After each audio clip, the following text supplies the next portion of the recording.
Are we doing it? An error occurred. Wait a moment and try again. Okay. There we go. There we go. Look at how amazingly talented I am. Hello, everybody. Welcome to the Survivor New York live reality games podcast. We're back, baby. It is time to talk about season 4. The season that filmed in 2019, and here we are finally releasing it. They bothered me so much that I said, screw you, you can have it. I'm so excited. We're going to talk about not only the cast that we have to introduce you all to, but the season preview that we released, the first 12 minutes of episode 1 that came out last week. And with me, as always, I have the host, the founder, the Lord and Savior. It's Chris. How are you? I'm good. I'm so glad to be back. It's so exciting. I feel like it's been a crazy break since the finale for season 3, but I'm totally ready to get the ball rolling with season 4 because it's so good, and I'm so excited to kind of explain this cast and for everyone to get to know them. You know, I know they're all my children, and I love them all equally. And I can't wait for everybody else to get to meet them. The hype has been building. They have been talking about it nonstop. And with us, the person who knows absolutely nothing about what happened on the season is our LRG founder, one of the greats, DUSTYN. How are you? I'm doing fantastic. Thank you so much for having me here on Survivor New York season 4. 4 is my favorite number, so I'm super excited to go over this cast. I watched the preview, got all hyped up about it, about the racing and everything. So I'm super excited to talk about the cast members and kind of give you my feel for them. So we'll awesome. see. 4 is also my favorite number, I just have to say. So my gosh. Oh, that's funny. Chris, we vote you out already. I'm sorry. Oh, my favorite number is 6. So my second favorite number. Okay. So speaking of 6, we are doing Survivor New York 4 with 3 tribes of 6. Look at that. I'm so smooth. And this is our season called Veterans versus Contenders. So Chris, can you talk a little bit about where Veterans versus Contenders came from as an idea and what that means? Sure. So Veterans versus Contenders, the idea came, if you're a big Survivor fan, obviously you know in Australian Survivor, there has been, I believe, 2 seasons of Veterans versus Contenders. Yes. So it's a very popular format for that country. It hasn't yet come over to our side in the US. So it's something that I really loved and enjoyed. But the concept over there was the veterans weren't really veterans. They were considered champions. Mm-hmm. So those champions were like Olympic athletes and people that were champions in their field. Yeah, and a lot of celebrities, a lot of like people exactly. who had name recognition. Exactly. So I thought it was an interesting concept, but to flip it to something that made sense to the live reality game community, which was, you know, Veterans versus Contenders, having 9 people who have played this game before, they know what to do, they know how to react, versus 9 people who have never played before, and then seeing them interact and create this sort of new world and this new concept together. And it's very fresh and it's very exciting to kind of see, you know, the experience come in with this fresh mindset about how they think the game should be played. And you definitely see a lot of different moments where the 2 worlds collide. Also, on top of that, you know, when you play these live reality games, especially if you're a newcomer, you do not know like who's played these games before. So what we did was we wanted it to be fair. So we kind of created that twist and we were very honest about it. And in the very beginning, we tell them like these 9 people have played games like this before and these 9 people have never played games like this before. So you know that there could be interpersonal relationships amongst those 9 people who have played before, and they have experience in this game and they know what they're doing. So I think that basically covered all of our bases, and to make a very like fresh and exciting season where there isn't a lot of hidden secrets. Right. I think that as we know, and DUSTYN, I'm curious to get your take on this. We were sitting here being like, some people like have played the same game, some people have played the same season. How do we reveal this information without putting them at a disadvantage and putting a target on their back? And I think that's what the line was, why we were trying to do veterans versus contenders. So when you found out about this, Dustin, what was your interpretation? Well, I was really interested to see how the tribes were split. I think you and Chris did a fantastic job, and the whole production team, whoever did the casting, and chose to split the teams like 3 and 3 on each team, which was super smart because it didn't really give anybody an advantage or a disadvantage for being singled out, being like, oh, that's the one veteran on this team, of course. Like there's going to be a target on their back. So having it equal is perfect. Chris made a comment how contenders and the veterans, the veterans and champions, as they were called on the Survivor season, were a little different. However, I feel like you have some strong champions already. You have some winners as veterans coming back. Like these are champions in their own right. They've played great games, and I can't wait to see them come back and do well. Maybe better than what they did before. There are some people that are looking at maybe some mid-ranked games, and hopefully they'll get past merge and even maybe secure a second win. A super coveted prize, especially in these live reality games. We've seen it very few times where people can repeat that same effect and win again. Yeah, so quick shout out to Alex Bersenhausler, who helped us cast this season. And I just want to say hi to Billy, who is literally down the block from me. And Kristen, hi Kristen. We are so excited to share this whole cast. And the other thing I wanted to say is that like this season was so fun, and one of my favorite moments, and I think it just goes to show like how fun this season is we all kind of, everybody's showing up on Friday evening, right, when we start the game, and Kai comes in, and Kai had played Survivor Brooklyn South season 2, and Kai is sitting there at a table talking to, I think, Sarah and somebody else, and TJ waltzes in, and he goes, oh, I know you won Brooklyn South 2, right? I played Brooklyn South 1. And I'm just like, this is perfect. This is all I want. Like, this is I want everybody to expose each other's secrets. And I couldn't, I was like, don't laugh in front of them, because that's exactly what the chaos I wanted to happen. And they were great sports about it. And the other thing I think that's important to note, and you can see it obviously in the preview, but they had no idea that this was the season theme. We didn't hand them the buffs. We didn't even hand them the water bottles because we didn't want them to see the logo. So we had to make sure they didn't see it. Yes, Kai, I remember. And so this was like such a production to hide what was going on. And we'll talk about it later, but some people lied about their experience.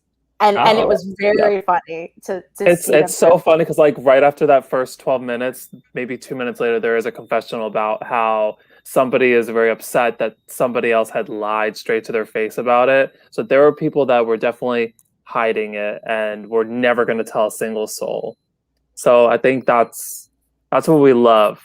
We love that that people know that someone is a liar from the get-go. The game is blame them. Like, you're not going to come into a season of what you think are all newbies and say, hey, I just won the last one I played. Like, you can't blame them for saying that. So no, you can't blame someone like Kai, but some people who have never really won or haven't been around in a long time, like, I would say there's obviously like a barometer of like, if somebody won a one-day game, I'm a little less sort of like, oh, what a target, than if somebody won like, you know, like a 7-day game, right? Yeah, like, I feel like there's always sort of yeah, exactly. So let's meet the Algonquin tribe. The Orange are their tribe handler, the icon Jordan Kalish.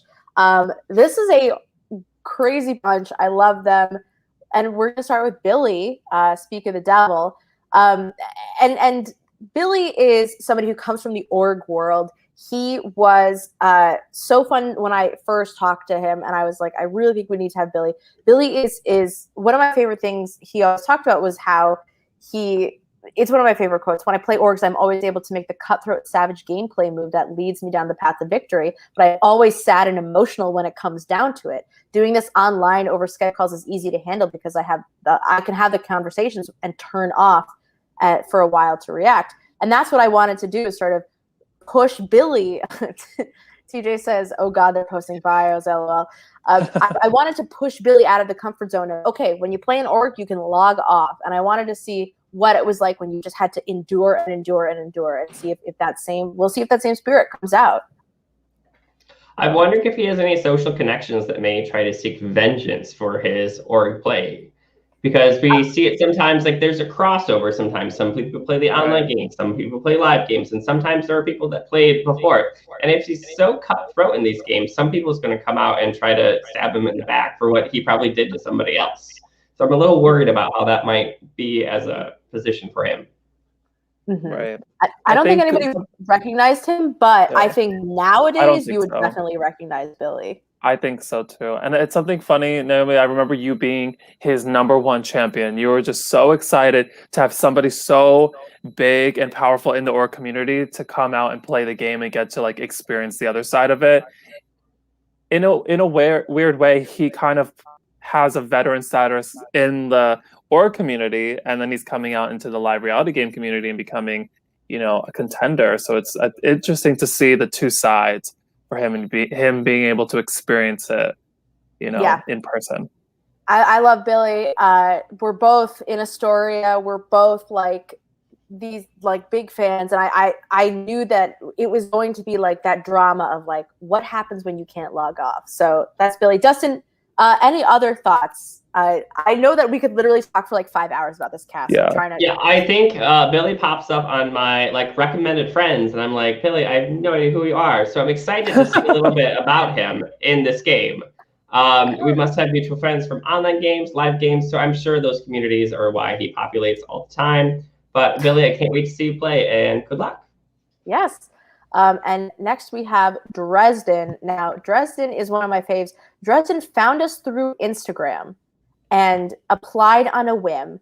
Dresden is this little baby from North Carolina, and Dresden also had played some orgs, but really was, I think, the person who took the biggest risk. One of the people, I would say Jack is the other, to come out and play this game.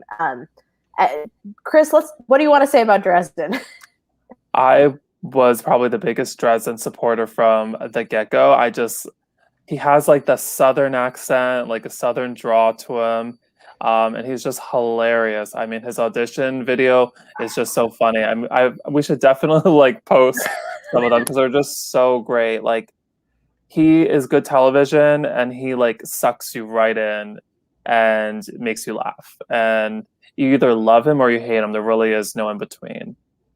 From a casting perspective, he's an immediate like yes. Like somebody randomly finds the profile on Instagram, you immediately like book them and say like yes, this person is amazing. Like you don't know anybody in the community per se. Like I remember casting a game before. I had like 2 farmers come out and like find this random application about surviving in the wilderness. So they were all like showed us how they could like gut a fish. I'm like, this isn't that kind of Survivor, but if you want to play, yes, please come out. You know nothing about this game. So super excited to see the limited experience that Dresden has to offer. And I'm worried about the impatience part, though. So I feel like as a new player, people that are a little bit impatient want to make big moves right away. So I think that's going to hurt him. And so I think he needs to partner with somebody a little bit more reserved, a little more calm, and hopefully that'll be a good duo that works out. Yeah, and I think now the more we've been away, but also get to see the game again through this new lens of the edited episodes. Really, when you play 2 days, it's the social aspect is so long, but the minute you go to tribal, it's so fast. And so I think that if Dresden can succeed in the really long social parts, then the fast pace will be more in his sort of wheelhouse and comfort zone. And hello, Kirk. I'm down with this cast. Us too. I love them all equally. I promise, equally. And yeah, Dresden is also somebody who I think is like has like his emotions he will tell you what he's thinking. He will not hold back, and he makes for great confessionals this season. Yeah, he is a shy person, though.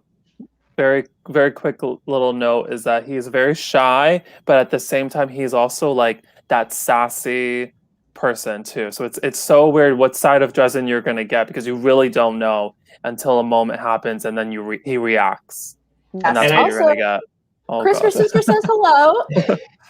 Hi, Hi, Ayla. How Ayla. are you? Chris, you can probably relate a little bit too about this, like being like the person that people wouldn't think would be able to survive in the woods, like Dresden put in his bio. Mhm. Like we've done this before. Like we've done this. Naomi, you as well. Like we've all done this before. So people Yeah. are always surprised when they're like, "Oh, you spend all that time out in the woods?" Yeah, we do.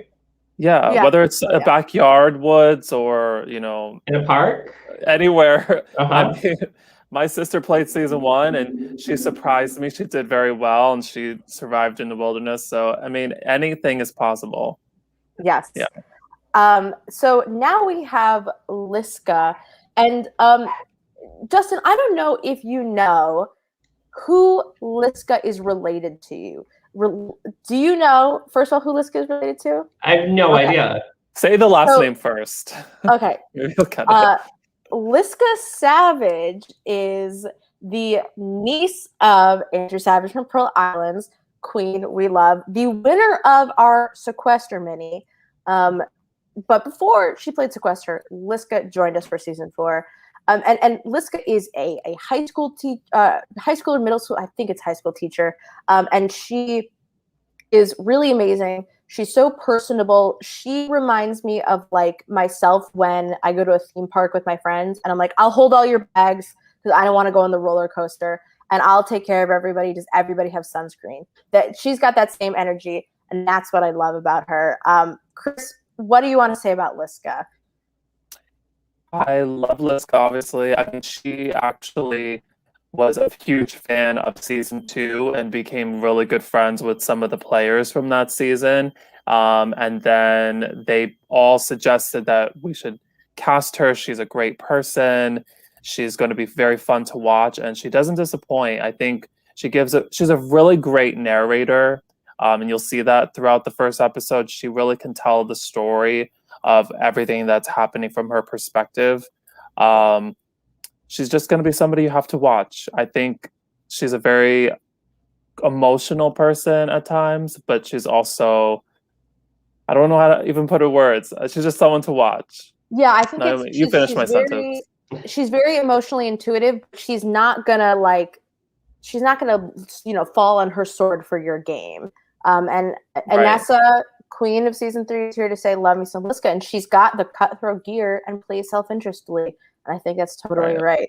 Dustin, let's talk about Liska.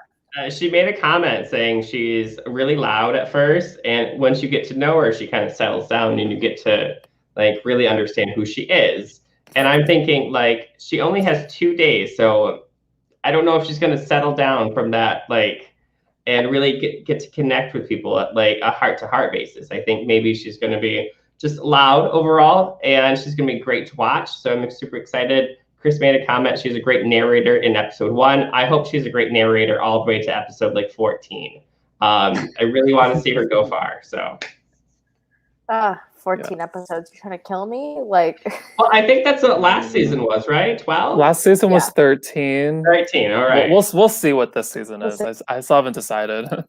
Yeah, and so Liska also like she has to toy with the idea of being Andrew Savage's niece. She has to sort of overcome because I think she has a lot of friends who have done Survivor New York and have played these games, and it's her first time out there. So I think she needs to overcome the deep knowledge base she has to have her own game. I think that's the biggest thing, right? Is, you can talk to as many people who've played LRGs as you want, but it doesn't mean that you have that ability to do well. You need to test the waters for yourself.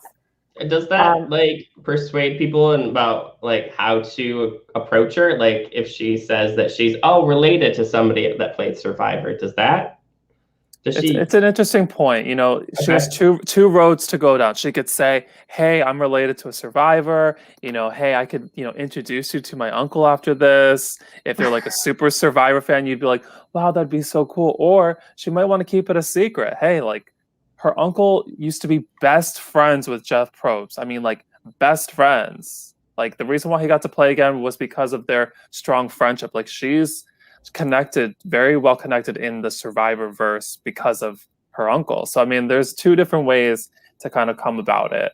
Personally, I wouldn't say anything. But that's if that works, I'll be like, Jeff Probst is my uncle. Like, I'll make up a story there. Nobody will need to know, except for anybody watching right now. So, Jeff Probst is my uncle would be a great episode title if somebody could ever say that in a game. So we move on to Emily P, aka for this game Paddock, because we have two Emilys. Emily Paddock, you might know from Survivor Michigan Season 3 or Survivor Buffalo Season 1, where she won. We don't love to talk about it. Some of us lost that game, but whatever. And it's fine. I'm over But you did vote for her to win? I did vote for her to win, to be fair. So, yeah. I don't blame you. Good choice. Yeah, so Emily played Survivor New York after she won Survivor Buffalo. I had gotten to know her. And something I love about Emily Paddock is that she says it here, like she can spot bullshitters from a mile away. She is such a good lie detector. And I think the biggest problem that she faces in these games is making sure that people don't catch on to how smart she is, because the minute you realize how smart she is, you're like, holy crap, I have to vote her out, or like, I'm done for. Chris, I knew Emily when she came into the casting process, and you got to meet Emily basically through this. So talk to me a little bit about Paddock.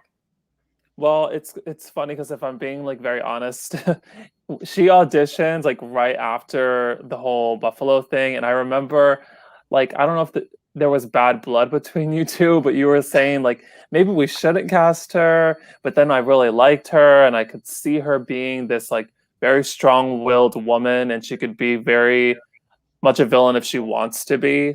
And I just loved her every moment that I got to like know her up until I got to meet her.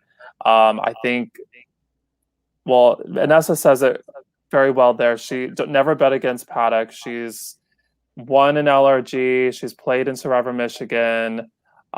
She knows Survivor very well. For her age, I mean, my God, she knows Survivor so well, and she knows strategy very well.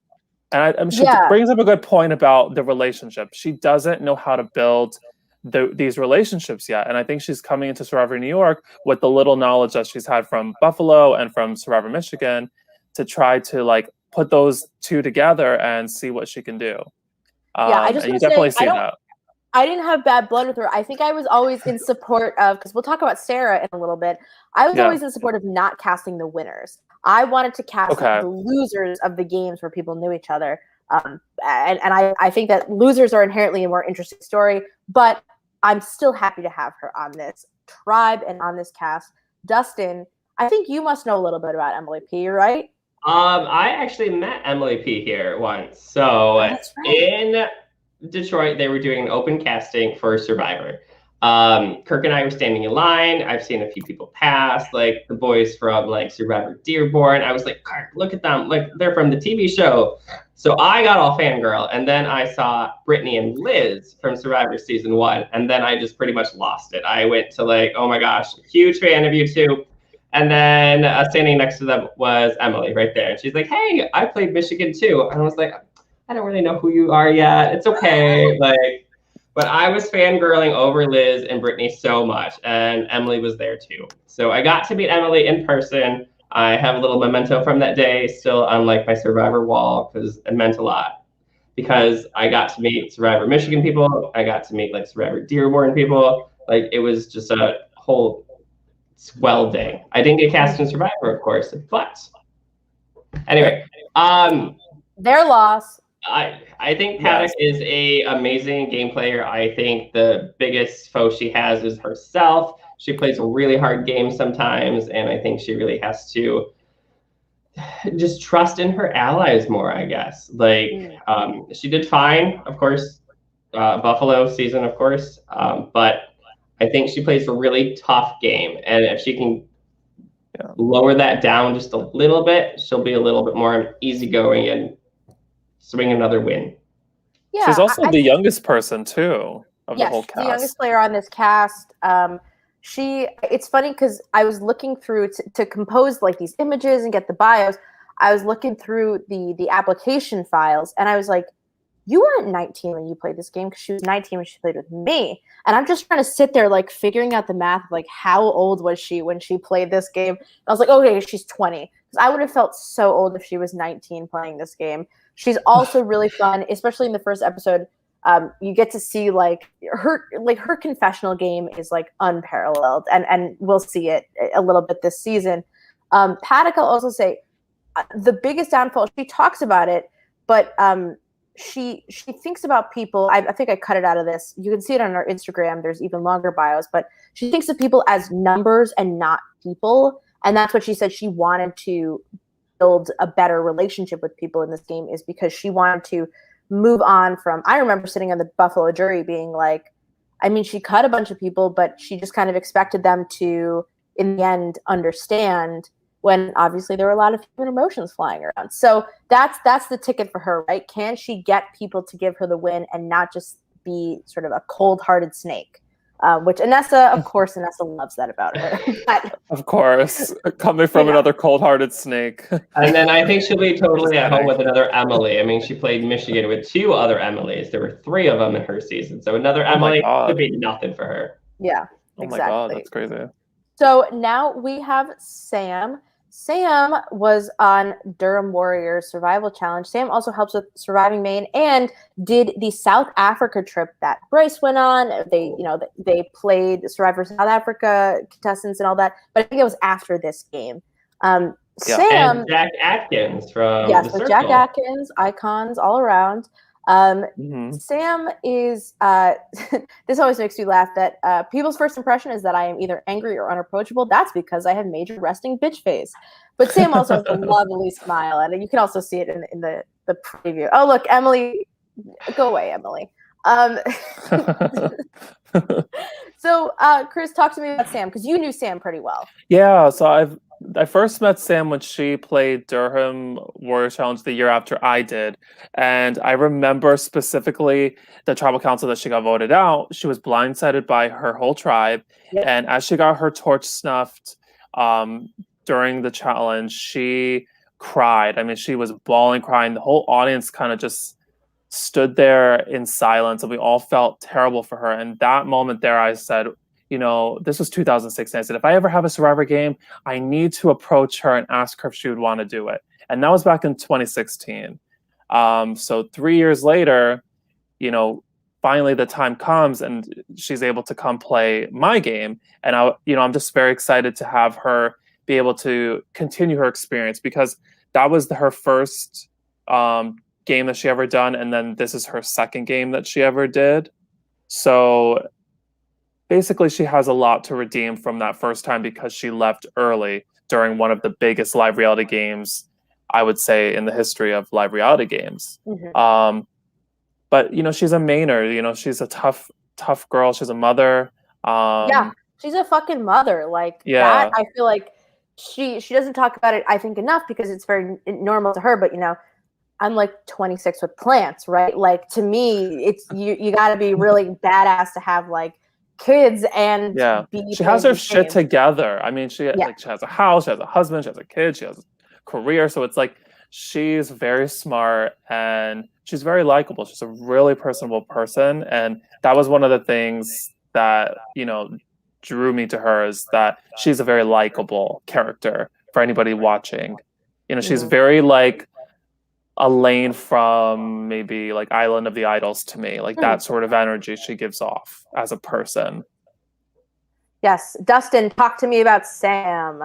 Yeah, I think playing Durham, you build a resume in any way that you play Durham. Durham's one of the hardest games to play out there in the LRG world. Once you play that one, you're going to have so much experience and so much gameplay going into your next one. And if this is her next one, Sam probably took into consideration quick voting. She's going to talk to people more. She's going to get not even 1 vote, she's going to get 2 votes planned out just in case. You learn from these games, and the fact that she played Durham, even I don't know exactly how far she got, but playing that game is such a huge experience builder. I think she'll come in ready to redeem herself, especially after the story that Chris just told. Right. Mm-hmm. What's interesting, too, is that she left Survivor New York, and less than 1 month later, that's when she flew to Africa and competed in Durham Warriors Challenge again. And she actually finished 3rd place in Durham Warriors Challenge South Africa. So she has a lot of fight and she has a lot of tenacity. And you'll see that. Absolutely. Well, we move on to our final member of the Algonquin tribe, TJ. TJ, also a teacher. He is from Long Island, New York, the classic. I remember TJ was a person who I met, and I was like, I've never heard a more Long Island person in my life, except for like my family who's on Long Island. I love him to pieces. He and I played together in Survivor Brooklyn South 1, where he was the runner-up, and he voted me out mistakenly, and I bet he would have won if he kept me in the game, but oh well. And so he is... I also played Survivor Brooklyn South 1 with him, and we played for a very long time, and he voted me out too. Right, so maybe he would have won if he had kept us both in the game. Yes. So TJ is a great guy. He's very stoic. He is like the silent leader. He's not going to strong arm people into doing what he wants. He's just going to be there, and like it's kind of like your dad that you actually want to hang out with, rather than like your dad who's embarrassing you at the baseball game. And so he says that he thinks his downfall could be getting too comfortable or not looking at the whole picture and zoning in. I need to take things one step at a time, stay on my toes, and assess my surroundings. Chris, we're never going to stop TJ. Thoughts on TJ?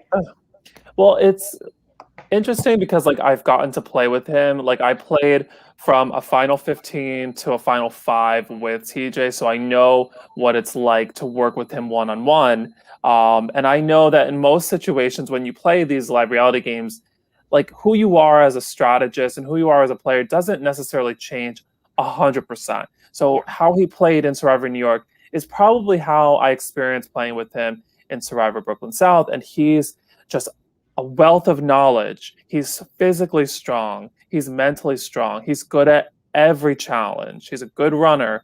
And for some reason, like he's just that person you want to tell everything to, and just the person you want to work with, even if he's in a minority situation. He has just so many different options when he plays the game, and he knows like, you know, to look out for advantages, because I know he found an idol right away in Survivor Brooklyn South. So he knows how to play the social part, the strategic part, the outwit, the outplay, the outlast. And the only reason why he lost Survivor Brooklyn South is because the underdog Stephanie ended up winning the game, and I voted for Stephanie too. So I mean, that's the one thing that TJ has going into this, is that he was a runner-up of a 24-person cast of a one-day Survivor game. Like that's very impressive. That's trial by fire. That's like as hardcore as you can get for a first experience, I feel like. Yeah, and that was like 14, 15-hour long game one day. So like he has the fight, he has the tenacity, and he has the willpower. And that's something that we saw. I mean, I saw personally, and then we drew him in right away for Survivor New York because we knew that he would deliver. Well, actually, Chris, I don't know if you remember this. TJ was an alternate. We were originally supposed to have a doctor, this like kind of tall, like smart guy who plays these games, who will go unnamed, but was very busy with his whole doctor life. And so we had TJ step in his place, and worthy replacement. TJ is so fun, and we're so glad to have him. DUSTYN, talk to me about TJ. I feel like TJ should be careful working with Dresden. They both do make comments about not playing the game too fast and just watching their surroundings. I feel like they would be an unlikely couple that would actually work together. However, if they work together, it would be totally at their demise. Like they're both two fast-paced players, and if they want to hit the ground running, they're going to make mistakes along the way. I can definitely see them teaming up. However, I think they might team up for not a good alliance. I mean, it'll be a great alliance. They're just not going to make the right decisions. I'm curious how he's going to switch his gameplay if he is like he did. He got runner-up, which is not bad at all. By all means, you got to the end. Why didn't you win though? If he can overcome that, I'm excited to see how he goes. Yeah. All right, and we're moving on to the Lenape tribe. Lenape tribe. Look at these tough guys. Kai and Kyle both have their arms crossed. They're gonna Yeah, I fight think somebody. this is the only team that's not like kumbaya together. All the other teams Oh are my like, God. hey, arm locking, and they're like, we're gonna be the tough team here. Sorry, So it's just funny when someone says kumbaya because my brain melts because you don't understand how many times I've edited like all these episodes and it's mentioned, that word is mentioned like a million times. and don't worry, this blue team has no kumbaya. I don't think so. They're all like game players. So Yeah, so Yeah. let's start with Andrea. Andrea, not Andrea. Andrea is a amazing person. We met her doing crew for season 3. She was on our crew. You can probably see her. I used this one little I used one photo of her all the time. Where she's filming our little other tribe. I love it. Kyle says Blue was tough, guys. This is true. Like Blue was like the outsiders. They were all like wearing their leather jackets and like chain smoking outside of school. They're tough. Andrea, what I love about her, and she nails this herself, is she's an open book printed on transparent paper. I talk too much and say too much and wear my feelings on my sleeve, but that's what I fucking love about her. She experiences so many emotions all at once, and it's always, her brain never stops, and she's a hoot and a half. Her intro is my favorite, where she gives like the face and then she gives the thumbs up, and I could watch that on repeat for like hours if I really wanted to. It's my favorite too. Chris, talk to me about Andrea. She's just funny. I mean, she really, like she says in her bio, she can be friends with anybody. She is a talker. My God, she can talk to anybody. I remember like we had spent a few days together during season 3, and then I saw her in a bar for like a Survivor finale. Like what was it? Like maybe 8-9 months later, and she was like, "Oh yeah, I remember you." And then she thought my name was something else, but then she just started having a regular conversation as if we had just been friends like our whole lives, you know. I think that's her advantage. She really can charm a lot of people and try and create these like relationships where you think she's really listening to everything you're saying and responding to everything that you're saying. But yeah, she's definitely a fun character. I think she knows what she wants and she knows Survivor very well.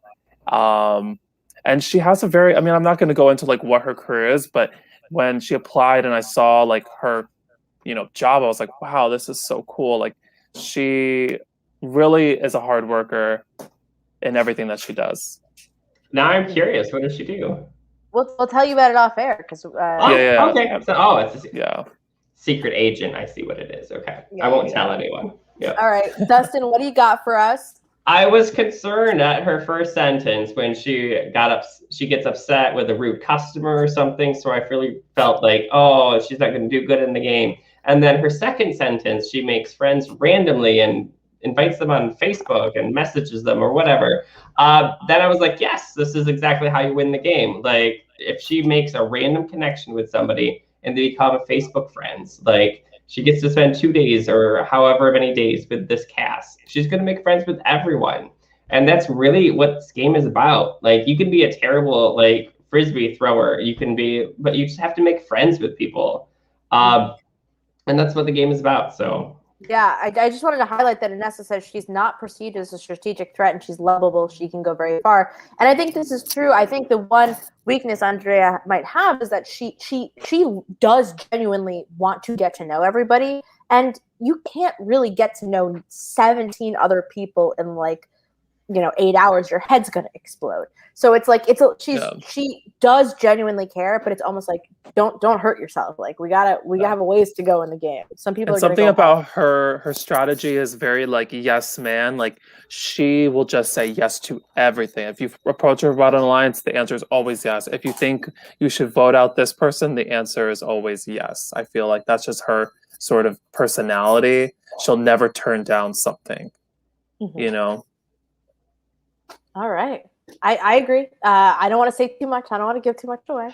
And here we are with another contender, Bennett, a lovely young man. I love Bennett so much. Bennett, I remember when Bennett and I had our conversation about like when I was doing the casting conversation, he told me like exactly what his job was to the point where I felt like I was like interviewing to like be a client for them. Like the way he sold me on like what his job is and what they do. Yes, as Kyle says, Mr. Handsome. I would say giving Mark P a run for his money from season 3. So Yeah. Bennett is somebody who is a huge Survivor fan. He's very athletic, and he had never gotten to do anything like this before. He's also friends with Louis from season 3, and Louis had sort of directed him to us and said, "You got to do this." And I remember Bennett was also like, "I might have a vacation when you guys are doing the game. I'll skip the vacation if you cast me, but I need to know." And I was like, "Yes, you're in. Like, it's fine. Cancel your vacation. You're coming with us." Chris, talk to me. So I mean, when you look at Bennett, I could see him on Survivor. Like, he looks kind of like Garrett from maybe like Brains versus Brawn versus Beauty kind of like sort of look. He hits all the check boxes. I feel like he's just an all-around strong player. He's perceived as a strong player. He's smart. There's really nothing that I can't say bad about him.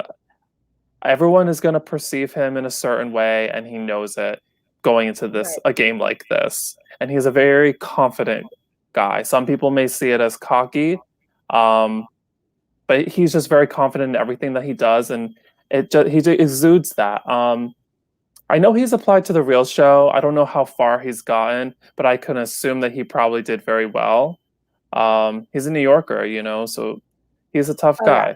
And my favorite tidbit is that Bennett like lived in the same apartment building that Andrea Belke did. And I remember he told me about that. I was like, oh, so she's like upstairs? Always amused me. DUSTYN, meet Bennett. What do you think? He definitely showed off in the challenge. I thought he ran really quickly, which is not a great thing to do, especially when everyone's watching you run out for the last item. You're going to show off your strength for that. I don't know, like maybe he should have fell or something to like downplay his athletic ability. We all know you can run fast now, so individual challenges will be your downfall now. People are going to get you out at that point. I do think he put some humor in his bio, which is great, but I also think maybe he rewrote this bio like 20 different times to make it sound really nice. It's really impressive. Like, it's super impressive, his trips to Cambodia and everything. He does mention that he takes these trips like by himself, though. So I don't know how much of a team player he's going to be. If he can survive by himself, I think he's going to have a hard time trying to make friends in this competition and build strong alliances. Yeah, and to be fair, I chopped up these bios from like their applications, so like maybe I mean I copied the text, but I also cut some things out. So hopefully nobody thinks it came out nice. Like I didn't like it at first. I was like, okay, he does all these like elaborate things, and then at the end, I was like, oh, see, I like him at the end. Yeah. So I think Bennett is one of the more physical competitors. I think we do have a lot of physical competitors this season. I think TJ and Bill, when you look at each tribe, I feel like they all have the people on their tribe where you look at you and go, that person's my physical competition. And I feel like Bennett is one of those people. And so I think that's one of the biggest struggles he needed to overcome coming into this game is like, how can I get people to not vote me out because like I have upper body strength? He should have fell. Like I said, run, fall. Like people will be like, oh, I feel bad for him. I think Anessa's comment is kind of true though. He knows he's hot shit. Haha. I mean, I could definitely see that with Bennett. Yeah. That's how it is. And we'll see how that develops too. I think whether that becomes a point of interest amongst the rest of the cast, you have to wait and see. And he reminds me of Vanessa's brother too from season 3. Eddie. King I can Eddie, see that. Yes. Mm-hmm. We love That's Eddie. So now we're getting to meet Kyle. Now, Kyle I describe as like a golden retriever human. I love him to pieces. He is, we see him in the opening confessional and he delivers exactly what we need, which is like, I want to play Survivor all the time. And he really is just like, I think anybody is the most excited to be here, and that's what I love about Kyle. Yeah. And he also says he's kind of an open book. He wears his heart on his sleeve, but he's also like a former frat bro, and he's like a beach guy. Like I remember he was like, yeah, I just like go to the beach every day, and I like am. He like lives on like the shores of New Jersey, so he's like this beach bum, and he's got such a laid back, funny energy. And I was like, we gotta have Kyle on this season. Chris, I love Kyle. I just think he gives really great confessionals. I don't know. It's like some people, when they do these games, they know exactly how to do the confessionals, and some people just don't. And you have a few of both on this same tribe, which is so ironic. But he knows how to give confessionals. He knows how to narrate the story. He knows the game inside and out. I definitely think he's going to rely a lot on his frat boy status. And he's just a likable, strong player. And I totally agree about the golden retriever comment. Sorry, Kyle. I mean, it's true. He's just so excited. He's just so excited to play the game. And I wish I had gotten to know him a little bit more in the audition process. I can really barely remember, but I remember specifically you being like one of his number one supporters. And of course, I trust Naomi 100%. So if she says that, then I'm 100% in for that. I mean, we also did talk about the fact that he's only ever played like backyard Survivor games. So he's never really played like an official game. It was just like him and some buddies playing together. And I count it because you know what? You learn a little bit more about, human connection. You learn a little bit more about yourself. You challenge yourself. So in a little bit of a way, it does count to me. Yeah. So he has a little bit of that experience, but he does not know a single player going into it, which is kind of exciting because we get to see like a real authentic Survivor experience coming from Kyle. I think he says his frat status as a negative. I think his frat status is actually a positive. Typically at a frat house, I can picture them being competitive, even like a beer pong or something like that. And then a frat, you have to get along with a bunch of guys. So you're going to establish a bond with people. And then also a frat, it's kind of like more sporty typically. So they're going to be a little bit more athletic too. So I think a frat like personality works to his benefit. I mean, those are great attributes to put in Survivor. Mm-hmm. Totally. And Kyle has I think the infectious energy that you need to have when you're playing this game, which is like, I want to be here and I want to be here with you. And like Kyle has that ability. And that's what I think makes him so fun. And we really get to see, I think, if anybody gets like, for 12 minutes of screen time kind of pops off the page, it is Kyle in this opening. But I think you're going to see like our whole sort of cast of characters this first episode. Chris, the first episode's like over an hour long, right? The first episode is an hour and 7 minutes long. Just couldn't cut it to that hour, right? I couldn't because there's just so much. I want to watch more than 30 minutes episodes, and I was like, yes. That was a big decision for me. It was like, these LRGs, some people don't want to watch it because it's like, damn, these episodes are longer than the real Survivor. Why am I watching this? I'd rather just watch the real Survivor. But there are some hardcore people, and people want to, get to know these players. And at the end of the day, this is also for the competitors that are playing the game. Like, I want them to be able to look back on this forever and have something like this and to get as much out of it as they possibly can. Absolutely. I should also say that the Blue Tribe was filmed by George Nicolaitis, aka George from Survivor Brooklyn South. He was their handler, and I loved if somebody is the opposite of like the challenge competitiveness, I feel like it is George. And I just remember it was like watching like a parent wrangle children, and it was very funny. It was so funny. So up next we have Kylene, aka Kai. So this is a fun like tidbit. Technically, Kyle comes before Kylene in alphabetical order, but if she's Kai, she comes before him. So I went with Kylene just to, keep it kind of interesting. I don't know. But I've been thinking about these people's names for like fucking months, okay? So Kai won Brooklyn South Season 2. She played against, 20 people? No, 18. It was 18, yeah. She played people.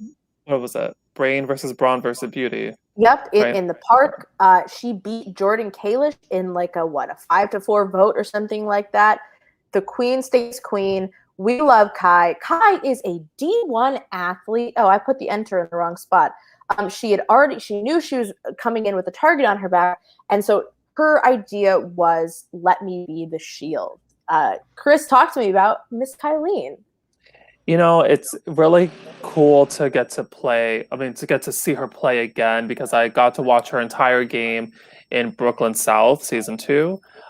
She was one of the few people that I didn't know at all going into production for that season. And she's somebody that had a lot of tenacity. Her tribe won the first 4 immunity challenges on the Braun tribe, which she was on because she's an athlete.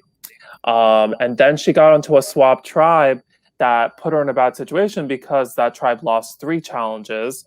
She did vote out my sister, which I wasn't happy about, who played and she with also her on voted that out season. Mark Pastore. Yeah, and Chad. I mean, a lot of great people Right. she voted out. But she got to the merge in sort of a minority situation because there are only 4 people coming from her tribe, but then she ends up decimating the other side, making it to the final 4.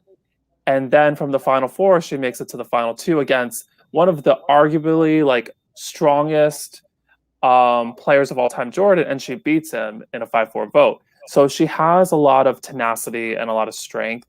One of my favorite Kai moments, though, like not in Survivor New York, but in Brooklyn South, was she won the game and she called her mom right away and she was crying. And it shows you, like, I can't forget that because it shows you how much people love this game and how much it means to them. And Kai is one of those people. It means a lot to her. She's a very competitive person, and winning means something to her, I feel like. And she will prove that many times, I think, in this first episode. Yeah, DUSTYN, let's talk Kylene. Well, I'm super excited that you chose another winner to balance out your previous winner. So I think the addition of this winner is great, even though you were kind of, like you said, against that was casting mostly me. That was mostly me. All right, yeah, but balanced each other out, I thought. So I am concerned about her strategy as preparing to be like the shield for her tribe and to like, oh, people will keep me to be the shield.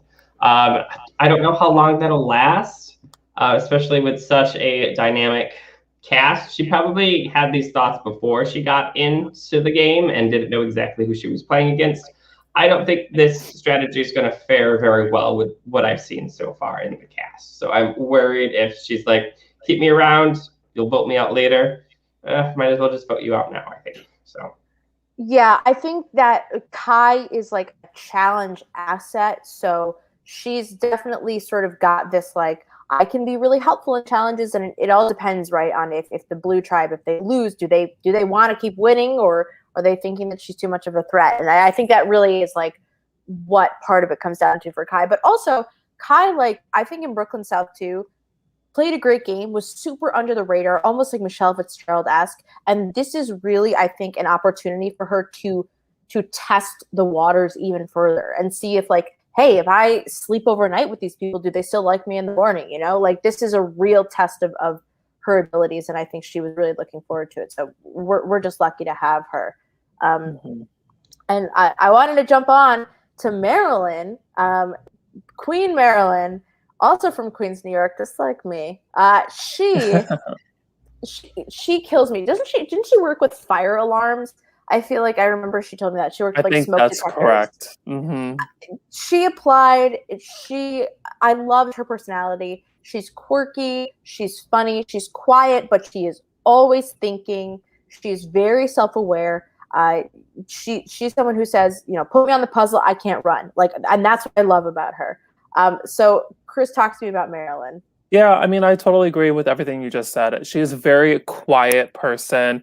She's a thinker. She's constantly like thinking about like what she should say before she says it, and that's why I think she is quiet. I think she can make very strong personal relationships, but she's very one-on-one. I don't think she stands out in a group. I think, you know, you have those people that stand out in a group setting or they stand out one-on-one. She's more one-on-one. But she's a huge Survivor fan, which I loved. I just think she's very sweet. She's very likable, and I think a lot of people out there are going to relate to something like that and to that sort of gameplay. She doesn't seem like, I mean, she mentions that she could maybe be sneaky and that she could get what she wants, but I have a feeling that she maybe just says that, but she's really just like a nice person all the time, because that's how I've always perceived her. Right. Without giving too much. DUSTYN, hit me. I really think she brings like the strategy to this team. I think she's going to be the puzzle solver, like you said earlier. A lot of athletic people, a lot of well-rounded people, especially in this blue team. They all are very well suited in different attributes, I guess. Having worked with females before in games, when they put their hair up like she did in the preview video, that's when they're strategic and that's when they're thinking and like not playing the game anymore. They're here to win. Like when they do that, and she did that. And I was like, she is in this game. Like she, in that moment, whatever moment that preview video highlighted, I was like, she is here to win. And that's what I am hoping to see, that she gets really far. I think she's got a great personality of what I've seen. And I think she'll blend with a lot of people. Yeah, I also think Marilyn was probably the most scared to go like camping. And it was kind of like the most, because she's a city gal. She was like really kind of out of her comfort zone with the whole like outdoorsiness of it. But I think that to her was a challenge. She wanted to prove that she could be in the outdoors. And so that's one of her missions going into this season. And I love that about her. I think Survivor New York, for all of the strategy, it is about like getting to kind of grow as a person. And if that means, you know, sleeping on the ground with some bugs, like have at it. Like let's go. Sorry, I'm laughing because you're not even sleeping on the ground, you're sleeping on air mattress in a tent in my backyard. All right, and now we have Matt. Now Matt played Survivor Brooklyn. He also played Big Brother games in Zeke's apartment when Zeke was doing that here in New York City. But you actually might know Matt from the show I Love New York, or the show I Love Money, where he was the white guy on I Love New York. Matt is, I would say, our party animal. He is the guy who just doesn't stop. He is funny. He's cracking jokes all the time. And he's a friend of our you know, our main guy, Alex Forsenhauser, one of our guys. And Alex said, Matt's a, you know, someone you gotta have, and he was right. More like I love Matt. Am I right, Kyle? It's just so funny. I mean, I have to tell you, New York is one of my all-time favorite reality people. I mean, I've always loved her since I was so young. So when I met Matt, it was really cool because it's like I'm only 1 degree away from my queen, New York, in a way. And he's told me stories about how he's made out with her and all these funny things. And it's just like he's so funny. But there are times where I could see him being annoying to people because like he tries really hard to be funny and to make these jokes. And if you don't like his jokes, then he doesn't like you. So that could be one of his downfalls. Maybe, you know, joking too hard, too quickly. I don't know. But he knows Survivor very well, and he's done a few of these games. And he's one. I think he's the oldest contestant for this season. Yeah, I think so. So he has more life experience overall. But some of the things he's over like a done 32-year-old and a 35-year-old. Yeah, I mean, at the same time, look at his story. I mean, like he stood in the foam pit in the middle of a dance floor, naked. I don't know. This is he's just funny. You know, Emily Paddock has lived like 20 years on this earth, and in 15 more years, Matt Levy has like run like 3 laps around the earth. Like he is just having a blast at all times. DUSTYN, talk to me about Matt. Like I said earlier, I think the blue team is really well-rounded. You definitely have athletic people, you have thinkers, you have like nice people, and then you have like this Matt guy who's going to be maybe the loud, the funny guy to crack a joke, maybe at the wrong time. He's going to be, they're going to roll their eyes at him for the jokes he says, but he's going to have a great time. He's going to be the humor aspect of the team. I don't know how well it's going to vibe with everyone, but I feel like he is there and it could round the team out. So it's a great point. All right, and we move on to the Pink Tribe, the Muncie Tribe. handled by lovely Louis from season 3 and his beautiful iPhone. This is a fun group. I think pink suits them very well, right? That's their color. They all look so cute. I have to be honest, I've never even seen this picture. This is such a good picture of all of them. My God. I've posted this all over social media. You didn't see this? All right. I don't remember that picture, but... All right. Well, first up, we have, I would say, the most experienced veteran of the bunch. Chris, do you agree? I think for me personally, he's a live reality game celebrity for me. Oh, Jack, hey, look at that great group of folks. And Davey throwing the pink heart in there appropriately. Yes, Alejandro is somebody who was like royalty to me. I love Alejandro. Alejandro has played Survivor Williamsburg, Survivor Brooklyn, Survivor Brooklyn South. Alejandro came in second place in one of these games. I can't remember which one. It's either Williamsburg or Brooklyn. And, what in the same. And Alejandro, to me, is so smart. He's so big in the org community now. Like, to the point where he's playing like 2 sometimes in a day. Crazy. But that just goes to show like how smart and like fun and really talented at this he is. Davey, oh my God. nobody talk to your Google. God. So Alejandro is to me like has one of the best social games I've really ever seen in Survivor in general, where he can play a new game every time and nobody wants to vote him out because of how experienced he is until like the end. I mean, you were there for Survivor Brooklyn South, right? Like the heartbreaking like Alejandro votes where you're just like, yeah, I mean, he is such a good player. Like, I was in a very strong majority, but I just felt for him. I didn't feel for the other 2 people in the minority with him. I only felt for Alejandro, and he was really good at trying to like rope me in, and I really wanted to keep him as long as I possibly could. And that's because of how good of a talker he is and how like sweet of a person that either he is or he can perceive.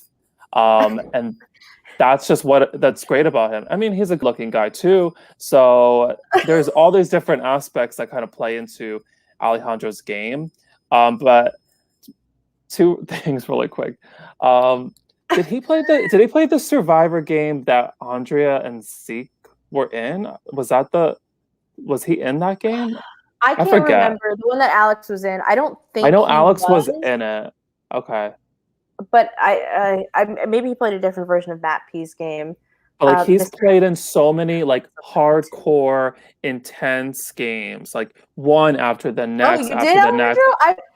I watched that whole thing. Okay, I watched so it a long time ago. That's a random thing because like that game had precedent in the real show. Think about it. That LRG played into real Survivor, and I think that's pretty amazing. And he got second place, so like that's even crazier, you know. So he played up against Andrea and Zeke, and he got second place. Yeah. And he's a fighter. Yeah, let's get Dustin. Like, I feel like we could literally rant about Alejandro all day. Like, impressive. Like, I think he kind of even balances out the 2 winners that we saw before, just based on all of his gameplay and his. I don't know if everyone's like a second place or everyone's done really far. You can't do that every game, but to have a second place, I know we had a second placer earlier too. I think TJ was the second placer, but like I think this definitely rounds out the winners of the other tribes too. So clear, equal slate as a winner. So nice job and all that experience. Will that experience hurt him though? Like, are you going to be more threatened from someone who's played 5 or 6 games or like has won 1? Like, it goes back and forth because you do separate people at the beginning of this game and say, step forward, people who have played before. So at that point, do you divulge all that information, or maybe he sticks to 1 game that he's played and tries to keep the rest of them under wrap? Yeah. So I hope he doesn't say too much. That's a good point, because I actually don't recall any footage of him telling his tribe the full list of games that he's played. Like there's footage of other people explaining how well they've done, but I don't know what Alejandro said to his tribe. Yeah, Alejandro tells us what curious he told them. If you remember. Yeah, and then Alejandro clarifies, and this is what I thought. So Alejandro has played in a game hosted by Zeke, obviously from Game Changers and Millennials Gen X, but he also played in the Central Park game with Andrea, which is hosted by Jeff Marks.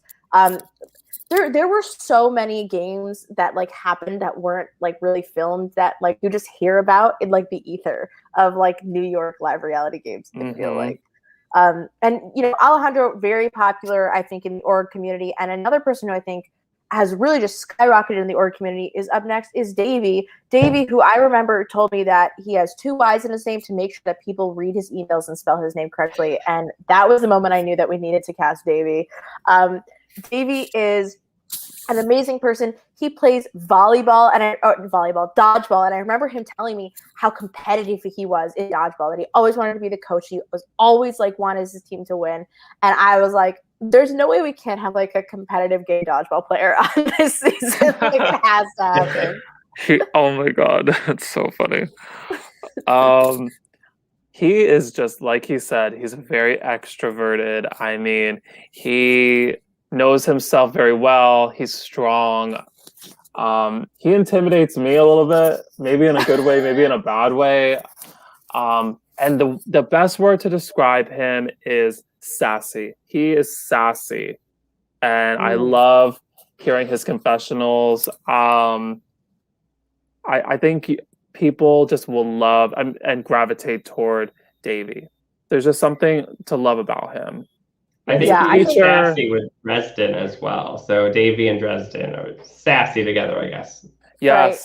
Right. There has to be one sassy on each tribe, I think. If there's one person I'm gonna like gift the hell out of, I feel like it's Davey. You know, as the season progresses, like there are gonna be a lot of Davey gifts coming to the Survivor New York Gifty. DUSTYN, talk to me about Davey. He mentions some super strategic things in his little bio there, and then he wraps it up by working with kids. And I think working with kids is really like pulls at heartstrings for a lot of people. So even though he may be strategic and maybe come off as a strategic threat, I didn't know he was so sassy. So maybe just the sassiness evens that out. But I really think he can empathize with a lot of people and relate to them by working with kids. And I hope that'll like downplay his strategic gameplay and make people like him more. Yes, Davey is a teacher, and that's what I love also about Davey is that like Davey has a great ability to like corral the chaos, and that's what I was really like looking forward to when we cast Davey. And again, like what I loved about this theme and this season is that it allowed us to bring in people like Davey and not feel like we were putting them at a disadvantage because they've never done something like this before, where we could really sort of say, hey, there are the veterans. If you want to vote them out, you got 3 on your tribe, and you got 3 veterans and 3 contenders. Like, whatever you want to make happen. And so that was really exciting, is that we could really, I felt like we were really giving everybody an even playing field. Before we go to Emily, I don't know if you want to say this at the end or now, but something I didn't know going into this season was, I didn't know this, I don't think until maybe I was editing. I don't know, maybe you could clarify sooner. I found this out pretty early on. And I'm finding out right now about it. So. Yeah, even better for you, DUSTYN, is that Davey and Bennett from the Blue Tribe are like best friends in real life. You check their social media, they're constantly on each other's stories and their pictures. They're going on vacation together. They're best friends. Just were on vacation with each other. Like, yeah, I think maybe Davey can clarify, but it's like since college, high school, something like that. They played in maybe the dodgeball league. I'm not sure, but they are really tight, and I had no clue about it. Right. But I think what's interesting is that they were very conscious of, we're going to play Survivor individually. If I see you, I see you, but I want to win. And like they were so like, September 2010. So like a 10-year friendship, a 9-year friendship when the season was playing. But that's what I love about those two, is that they were like, I'm here to win. I don't care if my best friend like comes along with me. I'm here to play. And I think it's an interesting relationship that it is counterbalanced to some of these people who have played together before. Right. And someone who has played together before with Kai is Emily F. Emily, Rob has a patron icon. She is a mafia queen, but she came in 4th place on Survivor Brooklyn South 2, falling just short of the final 3 and just short of the final 2. She is so smart. She is like you know when you have like a friend your age where you're like, how the fuck are you really good at science? I'm just dumb. That's what Emily is like for me. And so I was so excited that Emily was going to get to play again, especially coming off of like the recent loss. Because Brooklyn's House was her very first foray into playing these games. And I think she got the taste and she's like, I've got to do it. I got to win. I was so close and it slipped away from me. How can I do it? Chris, talk to me about. Well, okay, so this is Emily's backstory going into Survivor New York, is that she was on Survivor Brooklyn South 2. Her tribe lost the first 4 immunity challenges, was decimated down to 2 people. With Alex Forsenhauser. With Alex Forsenhauser. She ends up on the new tribe with 3 beauty. With Kai. Yeah, with Kai and Jordan Kalish and David Holdsworth. And the 4 of them create an alliance. They lose the next 3 challenges. They make it to the merge. So she loses every pre-merge challenge, goes to the merge. She wins the first individual immunity. She goes on to the final 4 as the biggest threat in the game. She's been to every single tribal council up until this point. She doesn't win the final 4 immunity, and all the target goes straight to her. She gets voted out. She had to fight and overcome so much and experience so much. She played much more Survivor than most people get to playing these live reality games. So coming from that and then going into this one, she really does have the experience and the tenure of like a veteran. So she is very confident in everything that she does, and she's very confident in how to strategize, how to make alliances, and how to shift when things need to be shifted. Yeah, that's one of my favorite facts about Emily, is that she literally never won a tribal challenge. That's like a Denise, right? Denise Stapleton or something. She literally, yeah, exactly. Very similar to that. So Dustin, talk to me about Emily F. What I think we haven't brought up yet is this beautiful scenery. Like, that lake is gorgeous in the background. Whatever lake that may be. River. Thank you so very much. Okay. I follow Twitter. I know what that is. Okay. He doesn't Thanks to know. your Jordan Kalish reference. Emily, I think 4th place. We all know 4th place goddess. Like, she should have won that season. Technically, like, anybody typically at 4th place should win the game at that point. They're usually seen as the biggest threat at that time, and they have to be voted out unless they won individual immunity, and usually they win the game then. I think her playing games is going to be really great. I didn't realize she had such an extensive whirlwind the first time, and that it was really hard to get her out in general. So I think she's really strategic when it comes to thinking outside the box, because she's been thinking about different scenarios, playing all these different games. Mm-hmm. Yeah, I think what Emily's maybe like downfall could be, and I think she kind of points it out, is that like she is so into like the social strategy, but sometimes when you turn off the niceness and you backstab, sometimes it's hard to turn the niceness back on and have people believe it. So that's, I think, her big sort of like thing to confront going forward, besides like winning a challenge, is like, can I be nice, but also be a threat, but also not be as big of a threat as everybody around me, so that I go home at Final 4 again. And I'm excited for everybody to get to see Emily like on camera and get to see sort of how her brain works, because I really feel like she's someone in confessionals where you see exactly how the wheels are turning for her. And we move on to Jack, a friend of mine, a contender who I'm so excited played this game.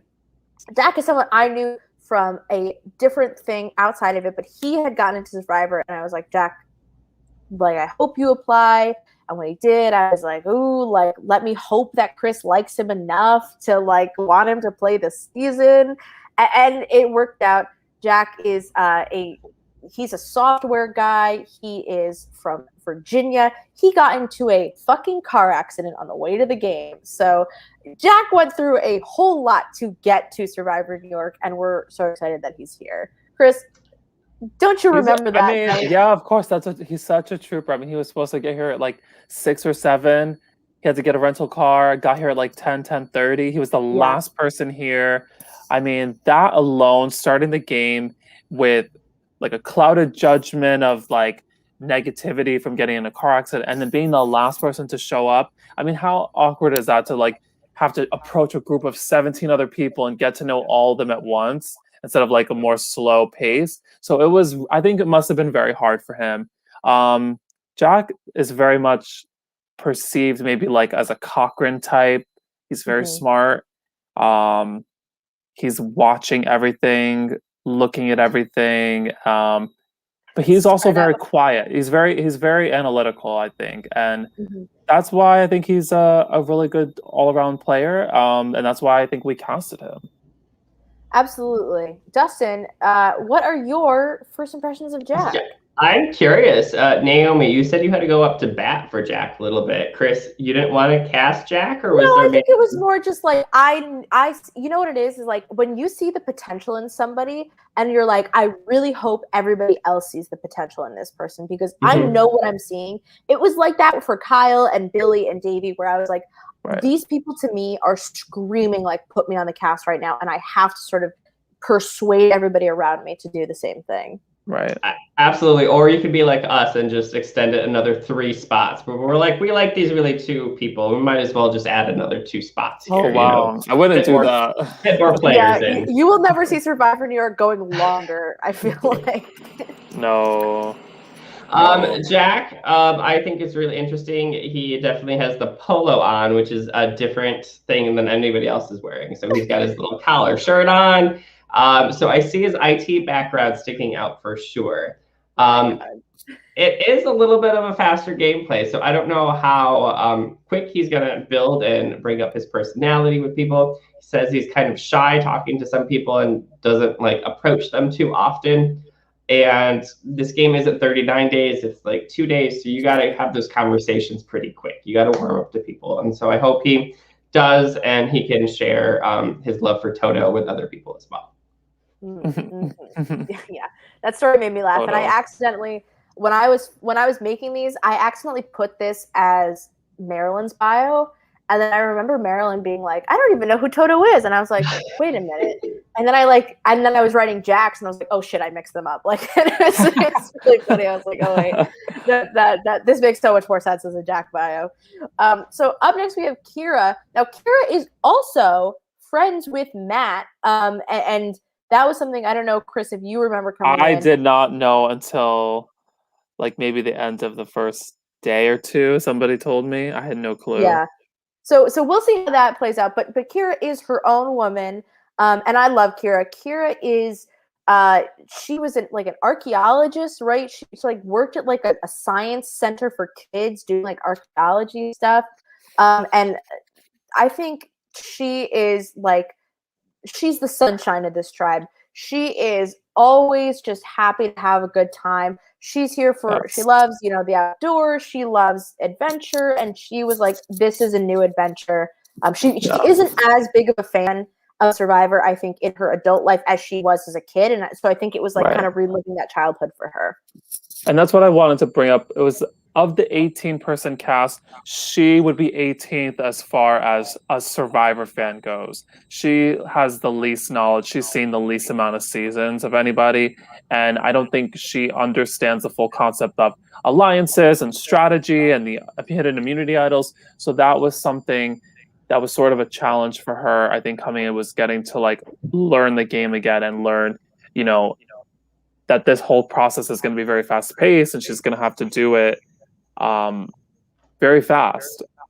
Yeah. But and then on the other side, it's a 17-way tie for first place of biggest Survivor. Oh, okay, that's true. I think she has a great audition video too. She's on a guitar and she sings Destiny's Child Survivor, and it was hilarious. I mean, that is something you would do for the real show. I mean, that just sums up Kira. So she's just a free spirit. She's funny. But I love that she compares herself to Cersei Lannister. Yep. Because I don't see that at all. Dustin, what do you have to say? Well, honestly, I think I found Kira's twin sister all the way in Australia. I'm going to take over the screen for just a moment so you can pop it back to yours here. This here is Maddie from Backyard Survivor. She's got the pigtails, the same color hair. She got like the big colorful glasses. Kira's just missing the nose ring, but she's definitely got the same personality too, at least in the bio, at least. Like Maddie, I remember it was super. You see it? Yeah. Super fun personality, talks her mind. The fact that Kira says she's far too honest, I have found her twin, like on the other side of the world. Like, I'm excited to see her play. She seems really nice and like a lot of fun. And honestly, those are usually my favorite players to root for. So, Kira, good luck. And I remember that Kira was watching just sort of like the chaos unfold of like strategy, and I just remember her turning to me and being like, "This is like Sleep No More," which, if you know, is like a theater experience where you like the play is happening in like a building all around you, and you just pick and choose where you go. Like that's how she describes it to me, and I was like, "That's why I love Kira. That's how her brain works. That's what she sees when she's in a strategy moment. Is she doesn't see like, you know, how do I survive the vote? She's like, this is funny as hell." And that's what I love about her. And we go on to our last player, our number 18, last but not least. It is Sarah from Survivor Michigan Season 1 and Survivor Buffalo Season 1. Now, Sarah is the only person I have voted out in a game on this cast, and I'm very sorry to her, and it's not her fault. There was an idol nullifier. But Sarah is amazing. She is so smart. And obviously, like I would say, like a LRG icon at this point. She has played so many games, and she gives it her all every time she plays. She's so smart. She's so nice, and she's got a really funny personality that I think is going to come like blazing through in the confessionals this season. I agree. I definitely agree. She has a great personality, a great charm to her. She knows this game inside and out. But what's interesting is we've had some first placers come back and play, but Sarah was actually the first person voted out of Survivor Michigan, which is very interesting. Then she goes on to play Buffalo, and she was, I believe, pre-merge again. But she actually played Buffalo Season 2. Her tribe, I think, lost every single pre-merge challenge, and then she lost at 6th place. So her game has improved every single time she's played, and her best placement up until Survivor, like without knowing anything, is 6th place. So she's coming in with this mindset that she can do this. She can improve every single time she plays, and she's now gaining the knowledge of what it takes to win this game. And that's kind of what happens when you play these LRGs. You kind of learn more and more about yourself, your strategy, your gameplay, and I think that Sarah pretty much nails that section of the game. Also, iconic hat that says "Tell your dog I say hi." This hat makes me laugh every time I see it. She wears it a lot, but every time it gets me. Dustin, I'm sure you know Sarah a little bit. She's a little familiar to you, but talk to me about what you expect from Sarah in this game. I especially was a huge fan of Sarah on Survivor Michigan Season 1. Season 1 of Michigan was one of my favorite live reality games ever. Such a dynamic cast. And even from the first boot, like Sarah was, it was just a ton of great game players. And I really wanted to see more of her. So I was super excited to see that she continued with the live reality games. And I'm really waiting for her moment to shine. You mentioned she comes really alive and dynamic in the confessionals, so I'm really hoping to see more of her. I'm afraid some people might get paired up, being from Michigan, her and Paddock. I think that might be a target for them. So I'm concerned. I know some other people have played together and they know each other, but still, I think being from out of state, out of the New York area, and they know each other, that's going to be a huge target that people look at. So I'm going to be worried for both her and Paddock. So.